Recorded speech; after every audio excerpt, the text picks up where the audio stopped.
વિસનગર ખાતે આરોગ્ય મંત્રી ઋષિકેશભાઈ પટેલના અધ્યક્ષસ્થાને ગ્રાહક સુરક્ષા જાગૃતિ અંતર્ગત રાજ્ય કક્ષાના વિશ્વ ગ્રાહક અધિકાર દિવસની ઉજવણી કરવામાં આવી હતી। આ પ્રસંગે આરોગ્ય મંત્રી ઋષિકેશભાઈ પટેલે જણાવ્યું હતું કે પ્રત્યેક વ્યક્તિ ગ્રાહક છે। ગ્રાહક એટલે ડોક્ટર, વેપારી કે ઉત્પાદકનો અન્ય વ્યક્તિ સાથેનો સંબંધ। આપણે અધિકારની વાતો કરીએ છીએ ત્યારે ફરજો પણ બજાવવી જોઈએ।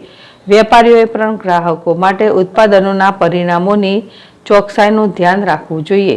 જીએસટી વાળી વસ્તુ લેવા કે તેના બિલથી ગ્રાહકો દૂર ભાગે છે, પરંતુ દરેકે જીએસટી બિલવાળી વસ્તુ ખરીદવાનો આગ્રહ રાખવો જોઈએ। તે તમારી મજબૂતાઈ નક્કી કરે છે। તેનાથી ક્યાંય અન્યાય થયો હશે તો વેપારી વિરુદ્ધની યોગ્ય ફરિયાદનો ગ્રાહક સુરક્ષા મંડળ દ્વારા નિકાલ લાવી શકાશે। આરોગ્ય મંત્રીએ વધુમાં જણાવ્યું હતું કે ગ્રાહકની જવાબદારી કે વેપારી છેતરપિંડી ન કરે તેની સતર્કતા કેળવવી જોઈએ।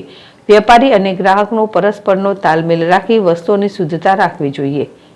બીઆઈએસના નિયત માપદંડો દ્વારા નિયત ધોરણ પ્રમાણે ઉત્પાદનો લઈ ત્યારે પોતે ખરીદેલ વસ્તુની યોગ્યતા માટે ફરિયાદ કરી શકાય। મહેસાણા લોકસભાના સાંસદ હરિભાઈ પટેલે પ્રાસંગિક પ્રવચનમાં જણાવ્યું હતું કે ભારત અને રાજ્ય સરકાર ગ્રાહક માટે સતત ચિંતા કરે છે, ત્યારે ગ્રાહકોએ પણ પોતાની જવાબદારી અને અધિકારો બાબતે જાગૃત થવું પડશે।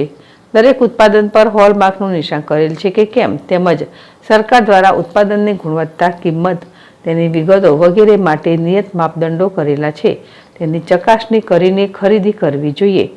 વડાપ્રધાનના વિકસિત ભારતની કલ્પનાને સાકાર કરવાના વિઝન 2047 ગ્રાહકો જાગૃત બનીને સફળ બનાવી શકે છે, એમ પણ તેમણે જણાવ્યું હતું। ભાવિન ભાવસાર, ZSTV, મહેસાણા।